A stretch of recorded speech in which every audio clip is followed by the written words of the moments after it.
నీ దర్శకుడు SS రాజమౌళిపై Hanamkonda Subedari police స్టేషన్లో బీజేపీ నాయకులు ఫిర్యాదు నమోదు చేశారు. వారణాసి టైటిల్ లాంచ్ ఈవెంట్లో హనుమంతుడిపై చేసిన వ్యాఖ్యలు హిందూ మనోభావాలను దెబ్బతీశాయని ఆరోపిస్తూ వెంటనే క్షమాపణలు చెప్పాలని డిమాండ్ చేశారు. ఫిర్యాదు చేసిన వారిలో బీజేపీ జిల్లా సెక్రటరీ గుజ్జుల మహేందర్ రెడ్డి, జిల్లా ప్రతినిధి శ్రీరంగం సాగర్, నవీన్, సదానందం ఉన్నారు.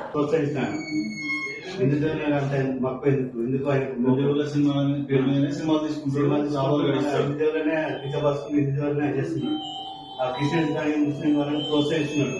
ఇప్పుడు ఆయన హిందూ కదా, భారతదేశంలో పుట్టలేదా, మరి ఎందుకు అట్లా చేస్తున్నాడు? భారతదేశం పుట్టుండి కూడా హిందూ దేవతను కించపడుతున్నాడు. ఆయనకు తగిన చర్య తీసుకొని చట్టం చేయాలి. నేను కోరుకున్నాను సార్. వాళ్ళ తండ్రి హనుమంతుడి సినిమా ముందు తండ్రి స్టేట్మెంట్ మా నాన్న చెప్పింది నిజంగా దేవుడు కాదు, దేవుడు అయితే